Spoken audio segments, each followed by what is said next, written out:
میدان کربلا میں کرامات کا ظہور۔ اللہ کریم نے امام علی مقام امام حسین رضی اللہ تعالیٰ عنہ کو بے شمار کرامات سے نوازا تھا، جن کا ظہور میدان کربلا میں بھی ہوا۔ کربلا کے میدان میں ایک موقع پر جب امام علی مقام رضی اللہ تعالیٰ عنہ مسلمانوں کے درمیان خطبہ ارشاد فرما رہے تھے، تو اسی دوران بد زبان یزیدی مالک بن عروہ نے خیموں کی حفاظت کے لیے خندق میں لگائی گئی آگ کو دیکھ کر کہا، اے حسین، آپ نے دوزخ کی آگ سے پہلے یہی آگ لگا لی، معاذ اللہ۔ امام حسین رضی اللہ تعالیٰ عنہ نے اس بدبخت کو جواب دیتے ہوئے فرمایا، کذبت یا عدو اللہ، اے خدا کے دشمن، تو جھوٹا ہے، تجھے یہ گمان ہے کہ میں دوزخ میں جاؤں گا اور تو جنت میں جائے گا۔ مسلمانوں کی صف میں سے حضرت مسلم بن اوسجہ رضی اللہ تعالیٰ عنہ کو مالک بن عروہ کی کلمات بہت ناپسند لگے، تو انہوں نے امام علی مقام سے اس بد زبان کے منہ پر تیر مارنے کی اجازت طلب کی، جس پر آپ نے انہیں یہ کہہ کر خاموش کر دیا کہ میری طرف سے جنگ کی ابتدا نہیں کی جائے۔ ناظرین غور کریں، اتنی بڑی بدبختی، اتنی بڑی جو ہے معاذ اللہ گستاخی کی گئی، مگر آپ نہیں چاہتے تھے کہ آپ کی طرف سے انیشیٹ لیا جائے، جنگ آپ کی طرف سے شروع۔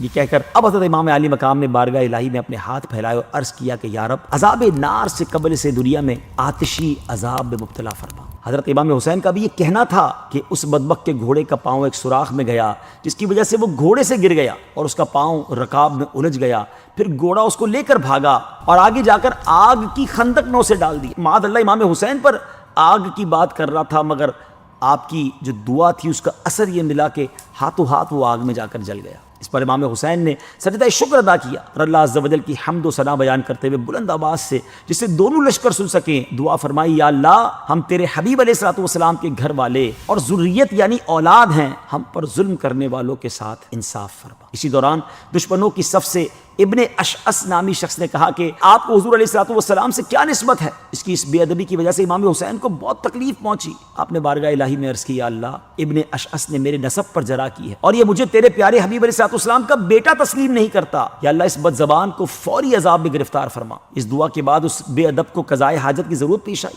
وہ گھوڑے سے اتر کر ایک طرف بھاگا کہ کسی جگہ جا کر قضائے حاجت کرے، اپنے لباس کو اتارا تو ایک سیاہ بچھو نے اس کی شرمگاہ میں ڈنک مارا، اسی حالت میں نجاست آلود زمین پر گرا اور اس کی جان نکل گئی۔ ناظرین، واقعات سے معلوم ہوتا ہے کہ آل رسول اللہ کی بارگاہ میں کس قدر و منزلت والے ہیں۔ صرف دعا مانگنے کی دیر ہوتی تھی اور دشمنان آل رسول چندی لبوں میں موت کی گھاٹ اتر جاتے تھے۔ اللہ پاک ہمیں بھی آل رسول کا ادب و احترام کرنے اور ان کی طرح دین اسلام کی خاطر اپنا سب کچھ قربان کرنے کا جذبہ عطا فرمائے۔ آل رسول کی کیا بات ہے۔ آج کے دور میں بھی اگر سید صاحبان آپ کے قریب ہیں، ادب کیجئے، دعائیں لیجئے۔ کیوں؟